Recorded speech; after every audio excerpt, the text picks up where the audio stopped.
sticking. Technocrats normally are looking at medium to long term because they're trying to develop a country.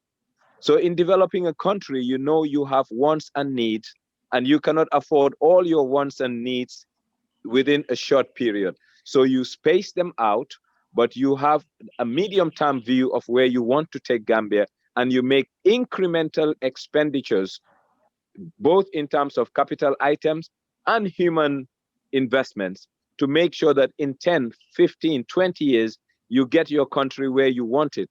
But politicians are so short term because if they don't win the next election, they will not be there. And that's why they put pressure on technocrats to give them what they want in terms of budgeting. Right. Sounds great.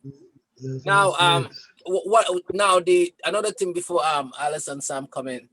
So since it's an election year, now it looks like where the money gonna be spent must be strategic to win votes. Because if you look at the way that the projects that are gonna come forward, and the areas that those projects would be focused on, those are strategic blocks for votes. And then perhaps that's gonna favor the incumbent president, because it will look like if that money is coming from him. And technically, the opposition leaders wouldn't have any share on that because they are not the one, in leadership.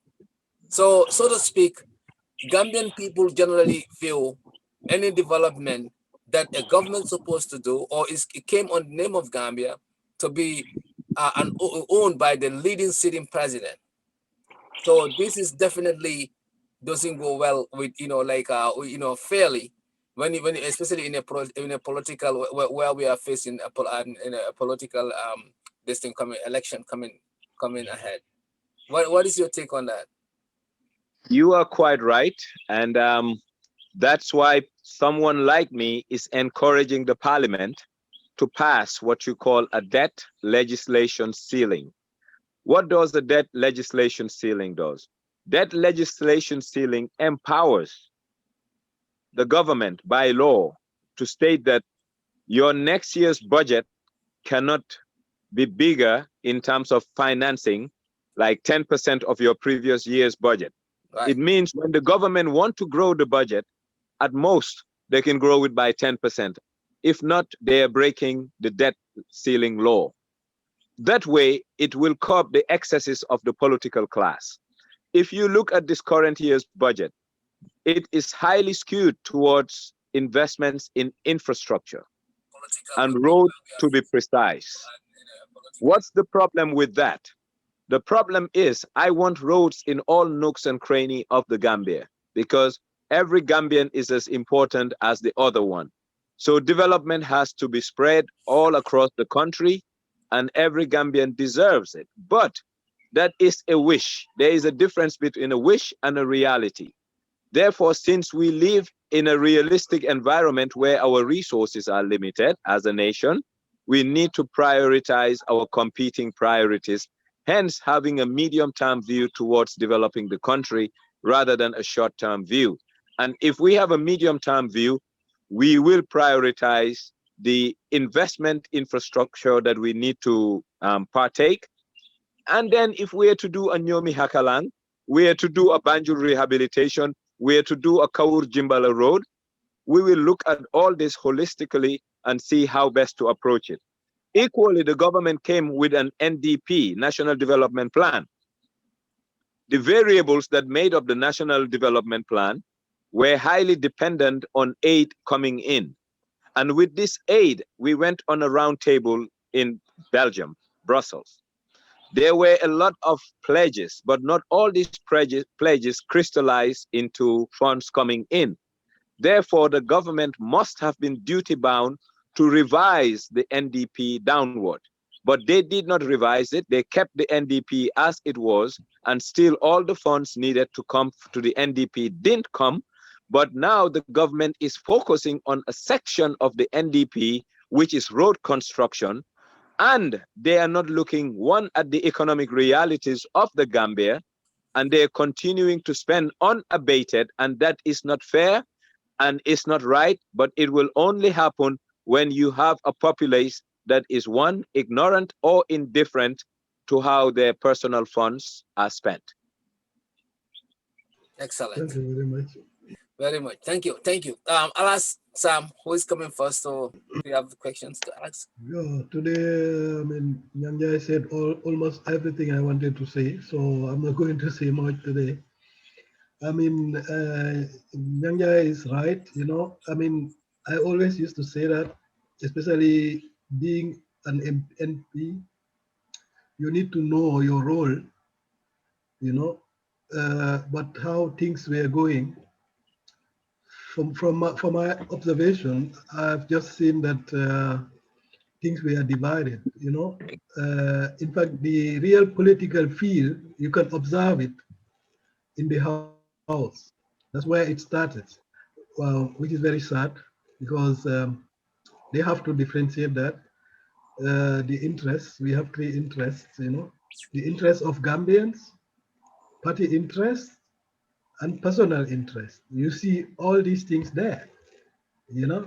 Uh, my advice is they have to take the first one, the interest of the Gambians who voted them to be there.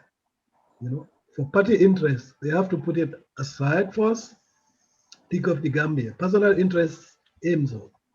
You know, yeah, it's definite that what Nyang was trying to say, like in the U.S., how they go with this budget, and because it's organized. You know, I mean, for us, you can see this like the finance minister just come and say, okay, this and that and that and that. And the others will also stand and say, okay, yes, yes, no, yes, no. One will say, yeah, we have to cut it. One will say we have to raise it. Some will even bring personal interest inside, you know. So it's all mixed up. So it's not from Jawara's time, Jammeh's time. I think as a whole, the MPs need to know definitely what their role is, why are they voted there, and then think Gambia first before any other interest, not party or personal. You know, I think that is very advisable. But if not, I think Young Guy said all what I wanted to say.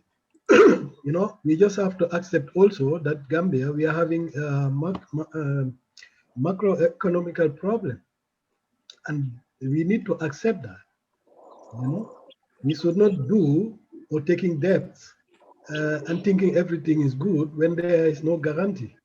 You know, we are a poor country. We have nothing to export.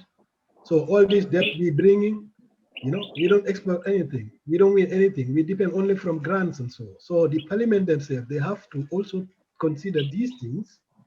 You know, it doesn't matter what option they have, you know, and try to prioritize also things that is also for the Gambia. So we're still talking about interest, you know.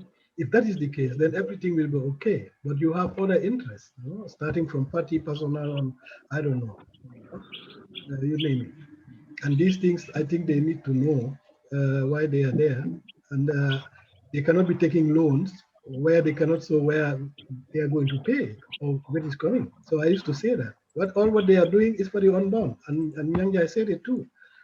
You know, if you are having a kid today as an MP, know that what you are doing today is going to affect him or her. So they have to be very careful pushing their personal interest. About the loan, I had a lot of critics, you know, because it's too much. People are saying for an MP who knows that he's not staying very long. And you know, the Gambia, and there is no guarantee that these people, when they cannot pay it, something will happen. You know, I think that one is also a danger, that the money will just go without any control after. I mean, they'll see.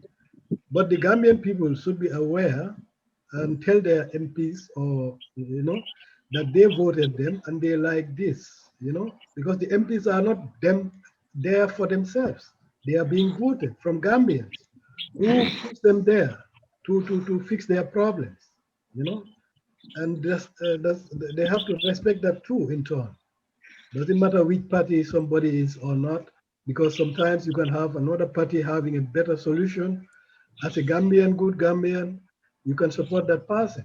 So they have to put away this party interest, and so we have seen it in the constitution. It's the same problem. That's where the real politics start.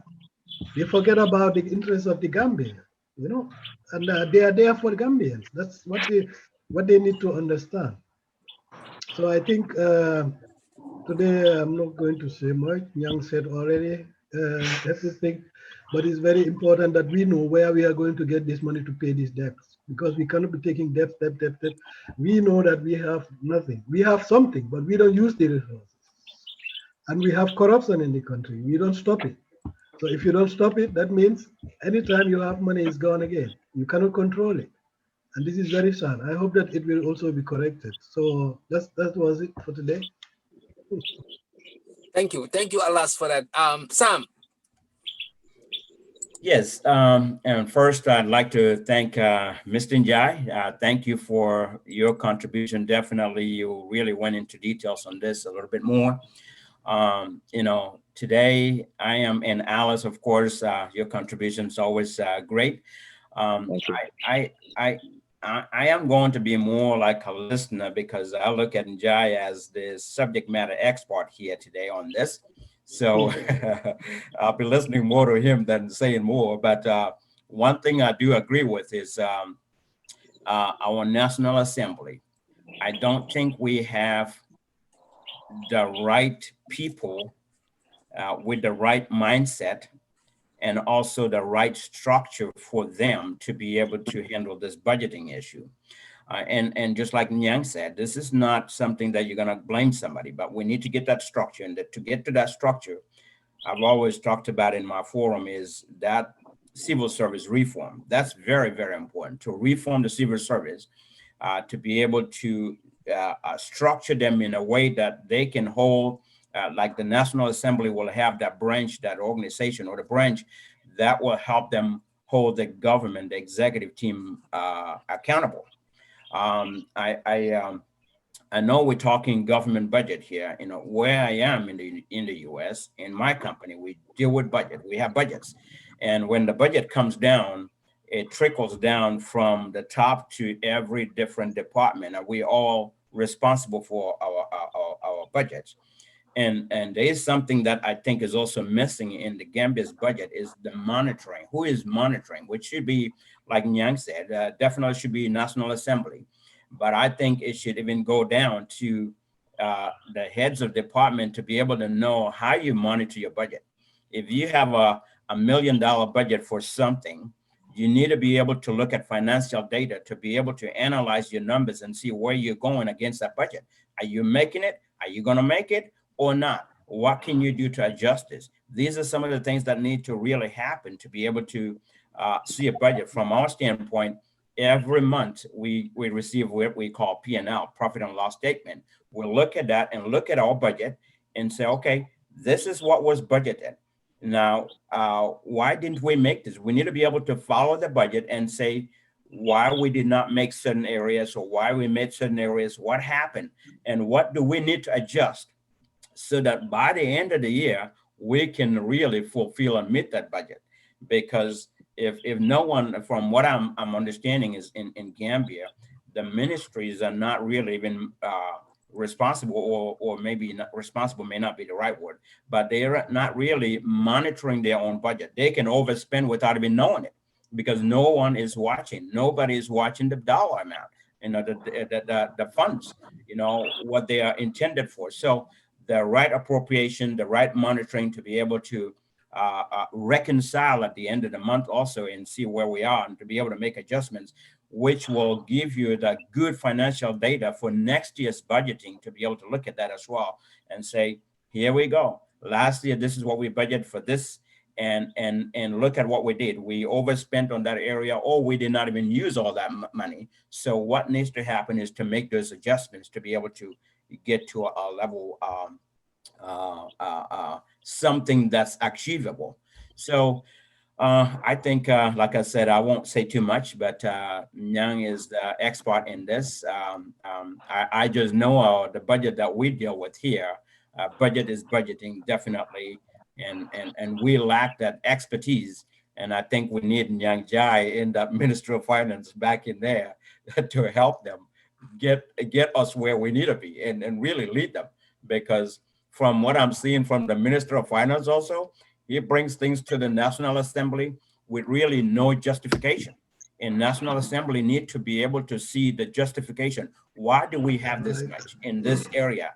And just like Nyang said, just don't just cut the budget. You need to have a reason why the budget need to be cut. You need to see those explanations. You need to be able to see those line items to be able to say, yep, this is why. Give me the justification before I approve this budget. And they need to be able to question him on that. So I'll leave it at that for now. That's it. Thank you very much. Thank you, Sam. All right, Mr. Njie. Now, so based on the feedback or the questions that you get from my panelists, what do you want to add to the conversation? What is it that you think Gambian people need to know, like in terms of this budget issue, and then the fact that it's a political year. I mean, the political season has just begun, and we have a lot at stake. We have misplacement of priorities. You have mentioned that the EU had given the Gambian huge amount of money that hasn't been focused on areas that it need to. So what is your advice to the Gambians about this? Well, Mr. Ceesay made a point that departments don't know that, they don't know what they're spending. They have what you call votes. So let's say you have $1 million. So whenever you write to the Treasury to get money, they knock off that particular amount against your vote. And that's why when they exhaust it, they normally do a virement, moving money from one vote to another. And equally, I think the Ministry of Finance have competent people who understands budgeting. The only problem is the political pressure that the system has to bear. When I say the system, I'm talking about public servants. It's way too much. And sometimes that affects and impact how they do things. There are great people there, but I think there is too much politicking that takes away. I call that political expediency. So the political expediency overrides the economic rationale of how and what the budget should look like. So therefore, we need laws that will empower. And these laws can be, one, a debt legislation ceiling, or a further empowerment of the civil servant by way of security of tenure, to make sure that when a civil servant says no, he or she will not be penalized by the political system. And if that happens, I think the Gambia will get an optimal outcome in our resources. But overall, what I have seen in the Gambia is that the objective of budgeting is just not to spend money, but is to spend what you have and to put it in places that will give you an optimal and efficient use of your resources. Do we do that in the Gambia? I think the answer is no, and I will tell you why I say no. We have seen a school in Basse, which is an annex of the Gambia College. It may likely close in the next coming months. Why? Because of lack of teachers. Why are there lack of teachers? It's not that people don't want to go teach there, but maybe they're not paid. So it's about what are our national priorities. If you look at the amount of monies we spend traveling relative to investments in our schools, hospitals, and human beings, social investments, it's different. If you look at the amount of money we are putting in the army, defense, it doesn't make sense. But then again, it's all about what are our national priorities. And these are the things that the citizenry of this country need to put pressure so that the government will reorient our overall national priorities and make sure that the biggest national priority that this government has is its people. And if you are to spend on your people, it means you will significantly spend on social infrastructure, social investments, meaning you spend on my healthcare, you spend on my education, and you spend on my personal safety, and also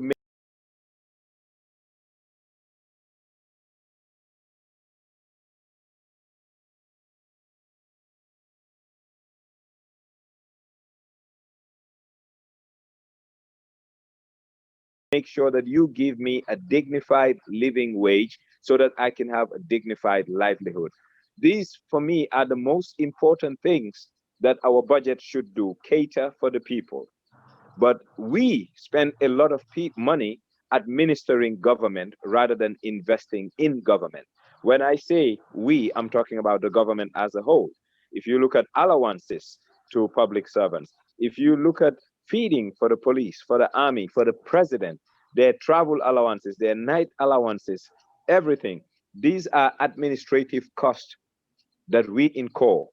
So if you look at what we spend to keep the government going rather than what the government invests on its people and the country, it's not in line, and something needs to change.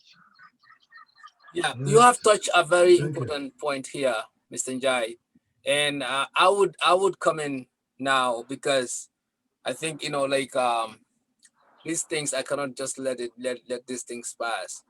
First, you mentioned the feeding, and then we have seen this in the past, or we have learned that even the budget located for the feeding in for the state house is kind of like out of proportion. I mean, even if we have two presidents living there, or I don't know what to call it. I mean, like, you can't allocate such a budget for that. I mean, it's not, the rationale is not there. And I don't know if you remember when COVID started, the Ministry of Finance, I mean, the Ministry of Health came to the Parliament, and he stated some of the, I mean, like, duplicate names that were appearing, that those names never exist, but they are receiving money. You don't exist and you are receiving money. How does that, how what sense does that make? So Well, go ahead. you have to understand what is free, it has no value. Whatever is free, it has no value. Today, if you were to pay President Barrow $5 million is a month, and out of this, he has to pay for his air conditioning bill, he has to pay for his food, I bet you he will not even spend $300,000 on feeding himself and his family a month out of that money. But if I have to give him an open check, he will not know the limit. And that is just human beings. It's not only President Barrow, any human being for that matter. That's why we always say in economics, anything that's free, it has no value. It's just like welfare. People don't appreciate it even though they're getting it because there is no value to it. So that's why we need to find a way. I think if you look at the American system, the White House is like a hotel. The president has a bill to pay on a daily basis on what he consumes, Right. but he has an allowance of what he can use a day. So therefore, his expenditure is in line with the allowances that he is given. But today, if you have an open tab, trust me, I will want to eat whatever I dream of, whatever I never had, and whatever I never saw. And basically, for a poor country like Gambia, and I think that is atrocious that we have such a thing, we need to give the president an allowance that is in line with what mainstream Gambians are having. The poor cannot raise money to give the president only to live better than the poor. So if the poor is spending, let's say, $500 a day, I don't mind giving the president $5,000 a day to feed himself. So these are some of the things we need to have some honest conversations with ourselves, and we need to have an honest conversation with Gambians to say that a public servant must not leave off of the system, but must make the system leave. But unfortunately, we have public servants who are leaving off of the system, and that's why this country will not develop.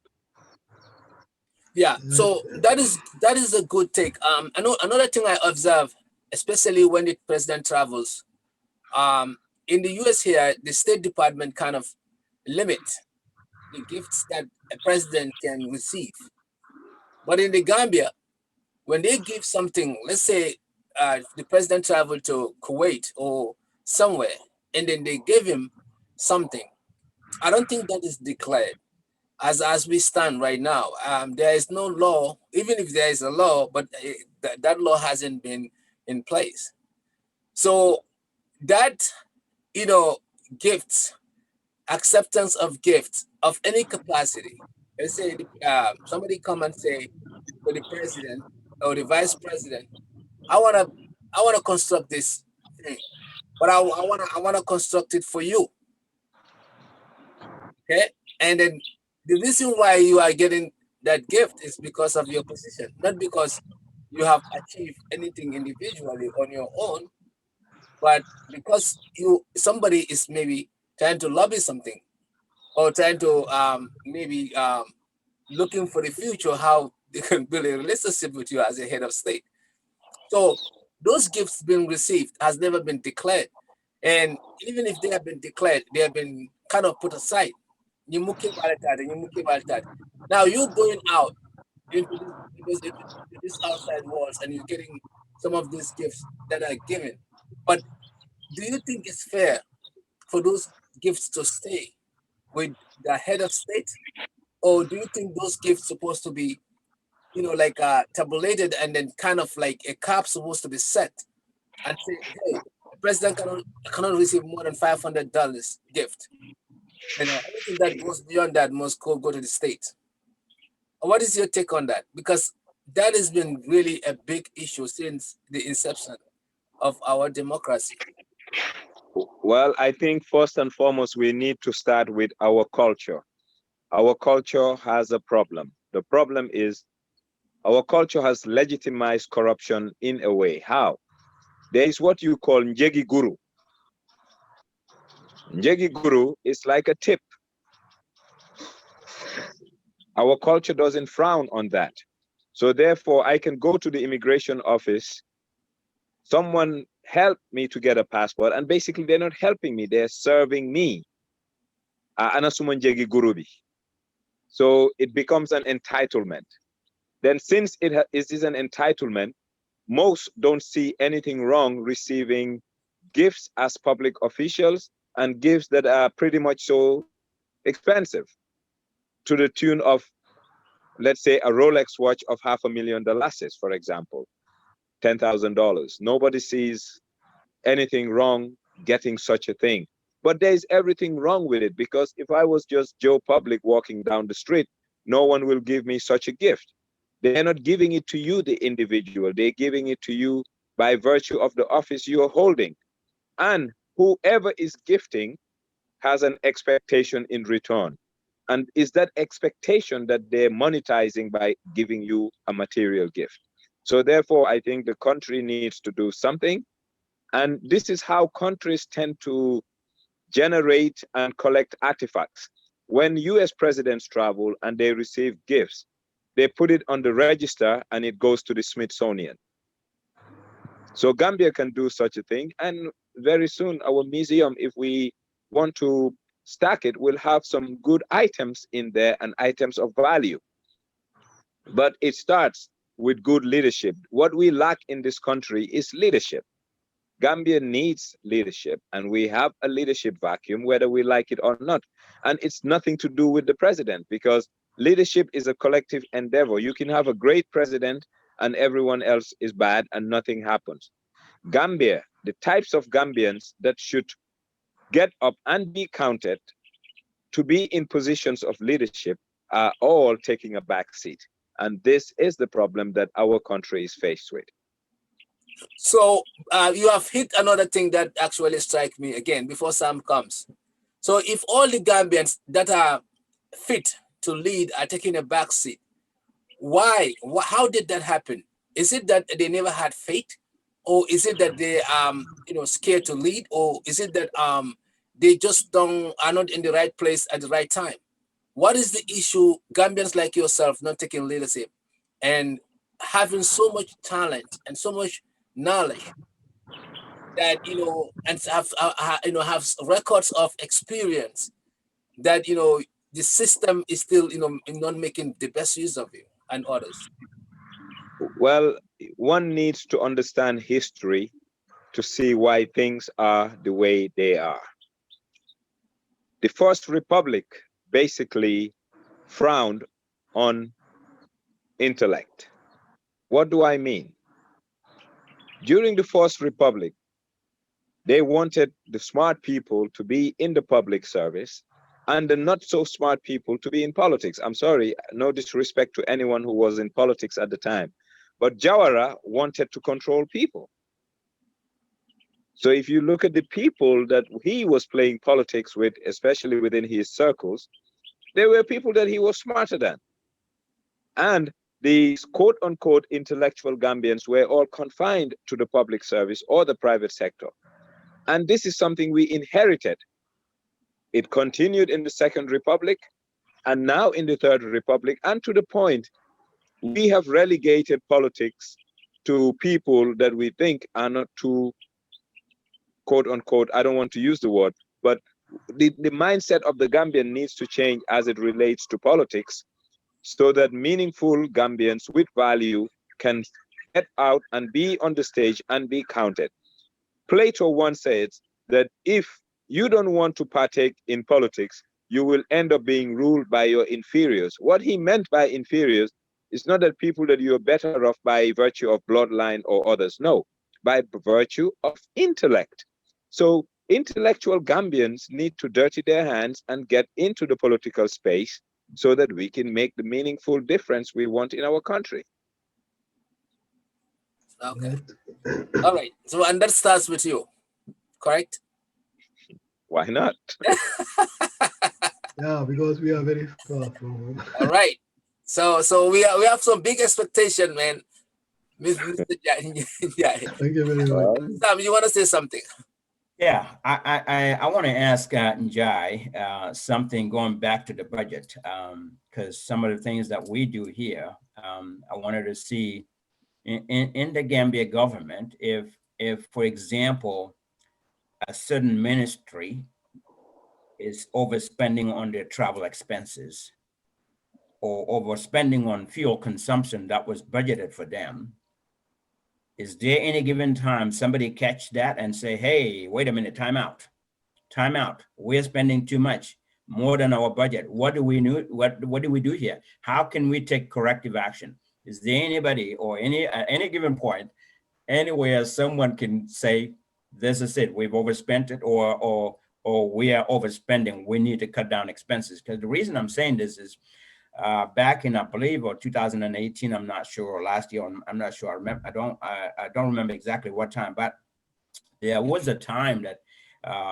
on social media, a lot of people were saying, especially on WhatsApp forums, that the president is overspending money, and then blah, blah, blah. They chartered a flight from Gambia to US and all of that stuff. And then people talking about per diem that's been given to people that travel and all of that stuff.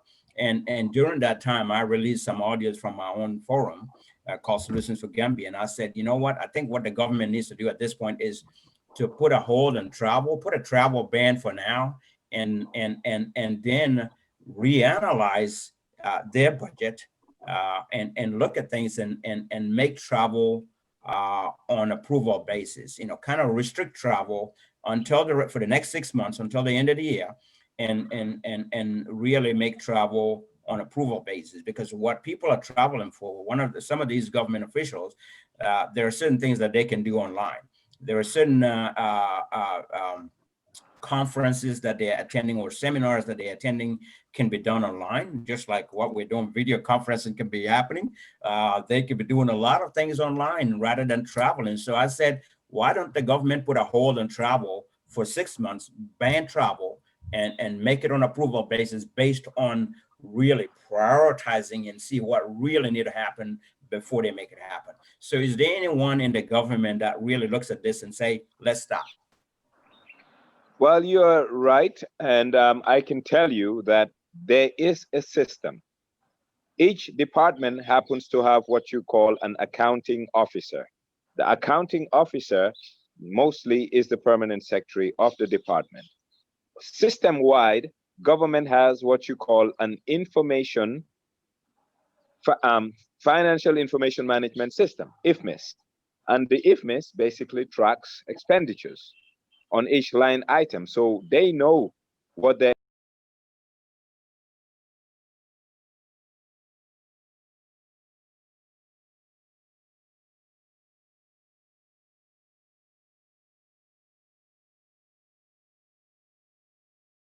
expenditures are. What has been lacking is controls. So here, what's happened mostly. You have $1 million is on travel, you exhaust it, but you happen to have another 1 million on furniture and fixtures, and you only use 200,000. So there's 800,000 there. So they do a virement from the furniture and fixtures vote to the travel vote, and spend that one again. And it finished, they go and look for another line item that is not being spent. What does that show? It shows that they are over budgeting certain line items, which they know they will not spend, but because the system allows for virement, they will push that money from that particular vote to another one. And when you have historical data, meaning things that happened in the past, it is the responsibility of government and the budget officers to learn about those patterns. That year in, year out, we're putting in more money in furnitures and fixture, but we are not finishing it, and it's been used into travel. It means we are under budgeting travel. That's why we are supplementing it, or we are not stating accurately what our furniture and fixtures votes are. So the budget office at the Ministry of Finance should be able historically to study all the patterns of all these departments and see where the leakages and abuses are, and make sure when they come next year for a line item, you tell them, hey, you requested for this, you didn't spend even 40% of it, and you ask us to move it onto another line. But I think governments, to be honest, we are more forward looking than backward looking. We have to be retrospective so that we can learn and fix our problems in the future. But we just move on without looking backward. And these are the reasons why our budgets are not efficient at all. Yeah, thanks for that. I think you mentioned the key word there is control. That's where I was trying to get to. Is there anybody that really controls all this? Because that's the key word there. There's no control, looks like it. Moving funds from one bucket to another really is not going to solve the problem. It's going to do a temporary fix for you, but at the end of the day, you need to look at, just like you said, when the next year budgeting comes, they should be able to say, well, we're budgeting this much for this bucket, but it's not being used. So we shouldn't be putting money there. Maybe this other bucket line is under budgeted. We need to look at that. But we also need to look at things that cost us extra expenses. I would call it unnecessary expenses, and really bleed those out, get those out of the budget so that we can line things up and be able to get close to balancing the budget. I know we've never balanced the budget in Gambia. I don't see that happening anytime soon, but at least it happened before. Did it happen? Yes, I can fully recall around 2001, 2002, when I was at the Ministry of Finance. We had some financial difficulty as a nation. We suspended the budget as it was, meaning the budget that was approved by Parliament. Mm-hmm. We suspended it, and we ended up going into what you call a cash budget. Cash budget means in December, we will spend what was collected in November. And now we rationalize all other sectors, their expenditures, to fit what was collected. And we did that for almost a year to make sure that government reduced its borrowing, to make sure that we tame the growth of the budget, which our taxation wasn't able to sustain. And that's when the Ministry of Finance came up with a committee called National Emergency Finance Committee. This committee will call all the departments to come a month before to tell us what they want to spend. And by then, the GRA, which was customs and inland revenue, income tax, will tell us this is what we are likely to collect come end November. So now their December expenditures will be in line with what those two departments, custom and income tax, will collect up to end November. And that helped the country to realign its fiscal priorities. But that has changed because to the central bank and because government will not ask itself for a collateral. So therefore, that is the problem that this country faces. It's easy to borrow. Wow. So people who are managing are not taming the excesses, but just go to the bank and just take and spend. And that's why our domestic debt has been growing exponentially. Wow, thank you for saying that. I didn't know that. I didn't know that that happened. You see, that's why from the beginning I said, you need to go back to that. We need you back there. You don't need to, but we need you back in there. Well, there are people there who know how to do those things. Like I said, it's a politics. Yeah, but the problem is, if I happen to go there, I will not make a meaningful impact, because if I am not serving what the politicians want, then I become a roadblock. A target. And they will liquidate me for being a roadblock. So the only thing that can protect the technocrat is good laws. Good laws. That give them security. Absolutely right. You're absolutely right. I like that. That's true. Okay, so Nyang, I mean, you getting me into, like bringing a lot of thoughts out of me on this. I just have a quick question. If others want to ask a question, it's fine. But I just have a quick question. Who determines which area to prioritize in budgeting? And then does the president's office or the executive have influence in those decision making? Because you mentioned something like our healthcare system. We've seen women dying in the hospital beds, pregnant women. We've seen a lot of problems. I was in the Gambia last year. I went to the hospital, Edward Francis Hospital. I went there and I came right out. I couldn't take it. When I look at the patient, the way their hands were dressed, the way they were, taken care of, it was, unacceptable. I mean, our hospitals are bad, are really bad. There's no equipment. There's no, our social infrastructure is all off. Now, who determines, where the spending has to be? And if the executive do have influence on certain areas so that they can meet their political goals? Well, you first and foremost, we have what you call a medium-term expenditure framework. It's a framework that looks at 7-10 years where government should put monies. And this medium-term expenditure framework is a culmination of programs. These programs can be social in nature, can be capital items and infrastructure in nature. And that determines, if you look at 2021, the MTEF, we call it MTEF, Medium-Term Expenditure Framework, is calling for social expenditures, meaning expending in people. Now, once you have the medium-term expenditure framework, the next thing is, on a yearly basis, you need to have what you call a resource envelope. The resource envelope is derived by macroeconomists. The macroeconomists at the Ministry of Finance will sit down, put economic variables in play, i.e., forecast. This is when you make projections. We're in 2020. We are leaving 2020, so you are getting actuals. You want to spend in 2021, so you need to predict. And in these predictions, you make economic forecasts. This economic forecast, you start by saying, we are likely to collect $20 billion in taxation. And the economic reasoning behind this is, we believe that GDP will grow from 6% to 8%.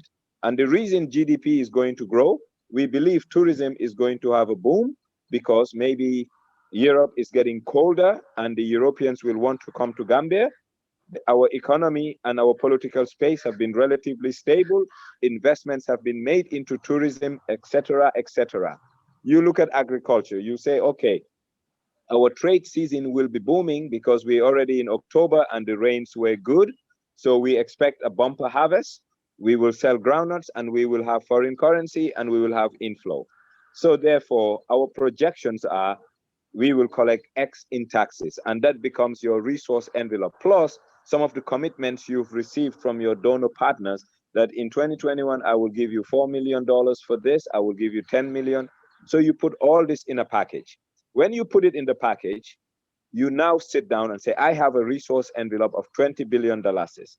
And based on this 20 billion, based on our national development plan and the medium-term expenditure framework, health should get X, agriculture should get Y, foreign affairs should get Y.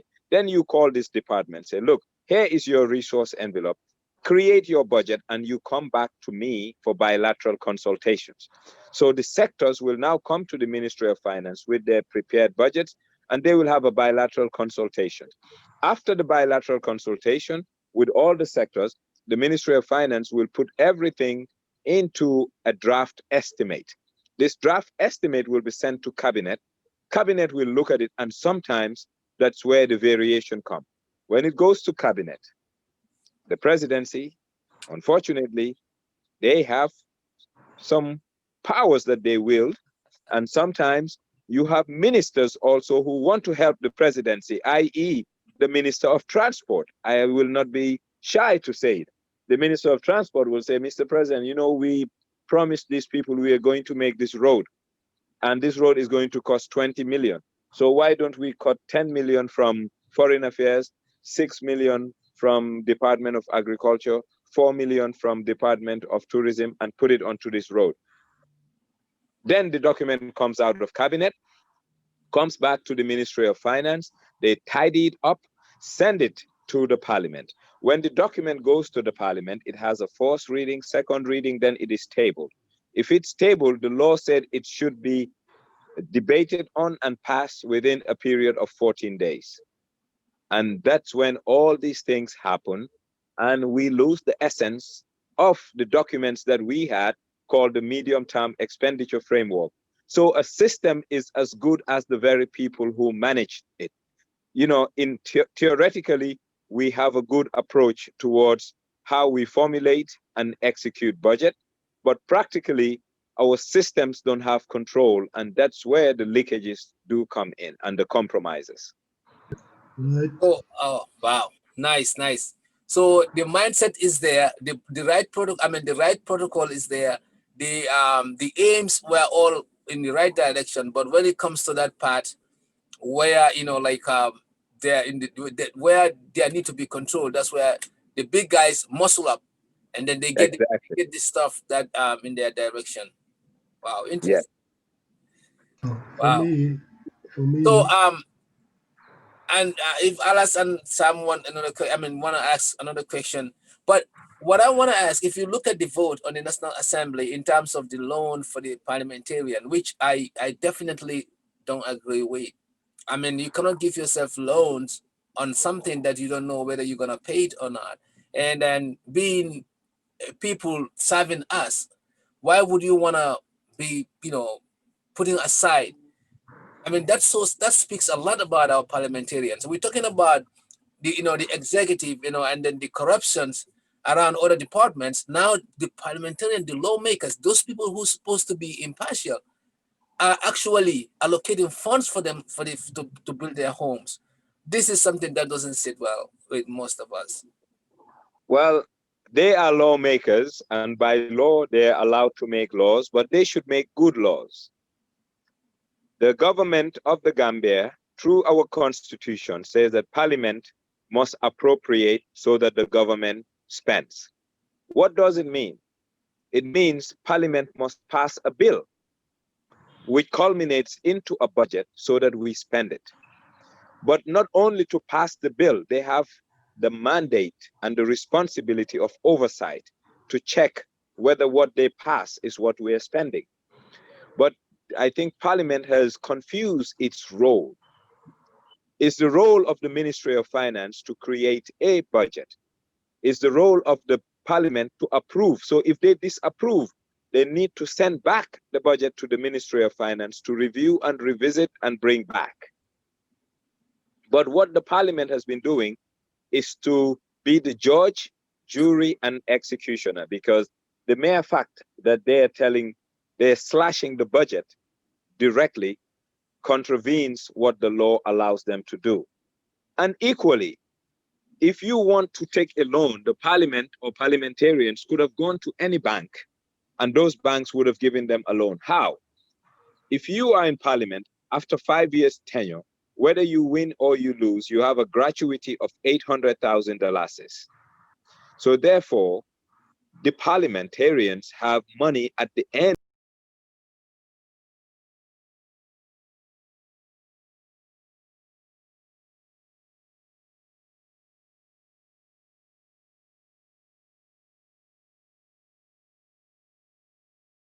of their tenure. Now, governments, basically, their word is as good as a collateral in any bank, because governments don't default. What does that mean? The government of the Gambia could have written a letter for the parliamentarians to take to their bank of choice. We, the government of the Gambia, do owe these parliamentarians money. And we pledge that we will not pay it directly to them, but we will pay it to their bank of choice should in case their bank of choice gives them a loan. So it means that is a letter of domiciliation. The government has agreed to domicile funds owed to these parliamentarians at the end of their tenure to the bank of choice. So now the bank of choice can give them present value money today, and the bank will collect those monies at the end of their tenure. That could have happened and they could have built their homes. No problem. It's just like me receiving money against my salary through a commercial bank, because the government has agreed to be paying my salaries on a monthly basis through that particular commercial bank. So the bank has mitigated its risk by receiving my salary through their bank. And the government has pledged that they will not pay me my salary into any other bank but that bank until instructions do change. So therefore, what the parliament did was bad, and it's not a good example, but for just what they wanted, they could have achieved what they wanted by getting loans. But they will get loans against their money, but they will not get loans against the taxpayers' money. Now they're getting loans. They have, in effect, turned us, the people, into a bank. We are financing them. And yes, there will be collateral. The collateral is the monies owed to them by the state at the end of their term, meaning in the next 14 to 16 months, whatever their term is. Okay. All right. So that I mean, I don't know. Maybe the thing is perhaps they don't know is the know-how, or maybe is not been well informed about it, because some of these parliamentarians are not well informed as we expect. But like you said, they could have achieved the goal without having to do it the way that they've done it, and then that makes them look a little bit like kind of like off the course. But again, it is what it is. So exactly. Yeah, I think Sam has something to say. No, I just wanted to say a final word here, because I need to get off and get on my hometown call today, unfortunately, at 1 o'clock, and it's 3 minutes to 1. So I want to take this opportunity to really thank Mr. Njie for taking the time to join this call today. It's very informative and very important that we all heard from you. And I personally learned from you, definitely, because this is not my area of expertise. I know I deal with budget at work, and a government budget is different. And this is your area of expertise. And I really appreciate your time very much. I really learned a lot. And I want to say thank you to you. And thank you to Sawaneh and Alice. Thank you both. And good seeing you again. I'm sure I will see you again next Sunday. Thank you. Thank you, Alan. Thank you, Sam, for all, Thank you, man. Yep. Thank you. Yeah. So Alice, do you have something to ask Sam? I mean Mr. Njie? Because it looks like really people are really interested with Mr. Njie. Not to us. even want to help him. Yeah, I mean, we are on the same side, you know. So for me, I just wanted to say what I missed from the Minister of Finance was to come out with the last year's budget, you know, to show it to them. That's what I spent last year. That was our cost. So that maybe the parliamentarians also can have an imagination of their wishes, you know, to give them that feeling. So that is missing. So the next thing is the forecast. You know, I think Nyang said it also. That means to come and tell the people we are having this and we're expecting so and so expenses the next, I mean, the coming time. And maybe this one will be a problem for us, and that's where we are going to put money or things like that. You know, that's what Yang said. We call that forecast, you know. So, I mean, the whole thing, I miss a lot. So there you can see that, I don't know, when I say professionalism is too hard, maybe, you know, and I cannot say some are not educated. They are educated, they know what they're doing. When the politic mix itself with the same with the topic, then they miss their way, you know. Then they behave like uneducated. I'm very sorry to say that because I miss a lot, you know. Because and then at the same time, when the parliamentarians are doing that there, which is not their role, that's where it started. You know, the cutting and leveling and doing all these things, it's not even their role in this thing. They have to approve. You know, after everything is done, they have to say yes or no, or we are not, and pass the bill. You know, so but it was just like a finance office for me. You know, that everybody was trying to do what he wants and what he wishes and things like that. I mean, they can make their suggestions, but even there, that place, you have to do it in another office and not in the parliament. To say, oh, now, Mr. Sawaneh, I have to cut yours. You know, you get, you know, I have more problems than you know, so the discussion starts. And it was for me definitely a mixed up. Thank you.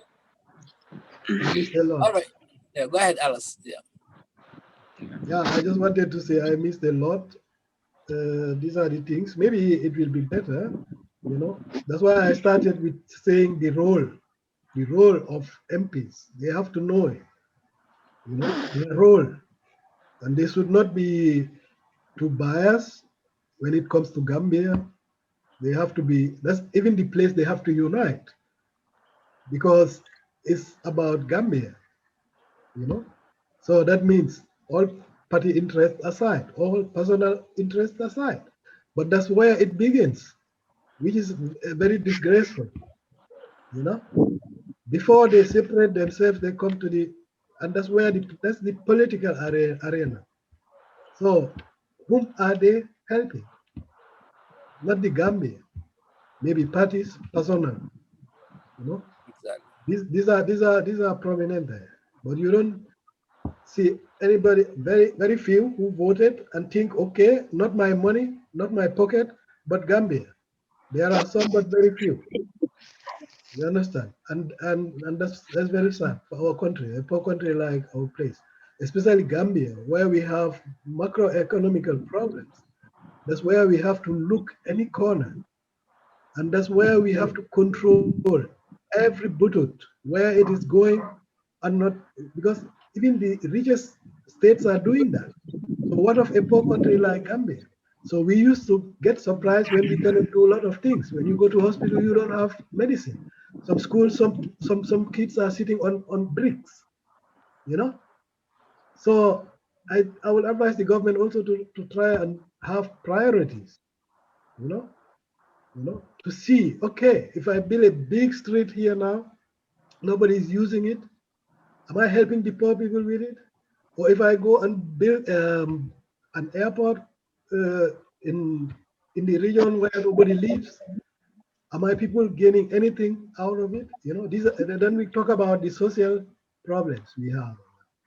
You know? whether I'm going to prioritize that or I'm going to prioritize the infrastructure to build airports where nobody use, costing billions when my people are dying. So I think here the government need also to put these things on the table and try to prioritize that, especially this budget, to see, okay, let us, before pushing this money here, let us push this in education. For example, let us try and have teachers, because some schools, as Nyang said, are having problems of having teachers. Encourage the youths, they go to college so that there will be future teachers. But for the youths who are going to be teachers now, for most of them, there is no promised land. You understand? So what they think is always the back way, which is very dangerous. Today I used to say, I'm very sorry, but they can also try and see, because Gambia, foreigners are coming and making it in front of our eyes and going. So we can do it there too, instead of risking this life. But the government should definitely try and help the youths, give them this hope, and give them the chances to start something there. And the youth should also be prepared to take that and try to build their future with it. So thank you very much, Mr. Njie. Thank you, And Aras. So thank you so much. So on our final note, we're gonna let Mr. Njie conclude. I just want to say one thing, Mr. Njie. I know the budget, like you said, the allocation, perhaps certain projects you mentioned in your video, as they're focusing on certain project that might be like a beneficial to the incumbent president, because those projects perhaps could be used as a political score point. So all of those in the mix. I just want like your final thoughts on everything that had happened with the budget this year at the National Assembly, and what is your final take on it generally? How everything went down, and also what it is that could have been done better, and next time what we should National Assembly should be looking forward for. Thank you so much. I think the guiding principle behind nation building is called the greater good's interest. Whatever we do to build a nation, the greater good must be the common denominator for all of us. Everything we're doing, everything we embarked on, it should have an end game called the greater good's interest. Is this budget a pro-poor budget? My answer is no. Is this budget to the best interest of the nation? My answer is no. Does this budget serve the interests of the overwhelming majority of the Gambia? My answer once again is no. Therefore, if that is the case, is there something wrong with the budget? My answer is yes. What is wrong with the budget? The budget is politically expedient and it's not economically rational. What does that mean? It means that if wishes were horses, all beggars be riding. It means that just because you dream of something or you want something, it doesn't mean you're going to have it because you cannot afford it. It means that the Gambia must cut its cloth according to its size and live within its means. Today, this country is living an extravagant lifestyle at the detriment of Gambians yet unborn, and that is immoral, that is unethical, and it is not fair with people who have no business in the decisions you and I take today for it to be a problem for them 15, 20 years down the line. So we need a revisit. We need a conversation once again. And the conversation is, how are we going to make our budgetary process and cycle to work in the interest of the greater good? What mechanisms and laws are we going to put in place to make sure that the greater good's interest is primary and not secondary? If we answer these questions and we find ways to deal with them, I think a better Gambia will emerge. And when a better Gambia emerges, is the Gambian that wins. On that note, thank you and thanks for having me. Thank you. thank you very All much, right. Mr. Njie. You said Thank it you, all. Mr. Njie, and thank you, Alice. That Yeah, was thank you, very Mr. Sawaneh. It informative. was interesting and very informative. Thank you. Yeah, thank you very much. All right. All right. Alice, thank you. Catch with you later. Thank you. Okay, bye.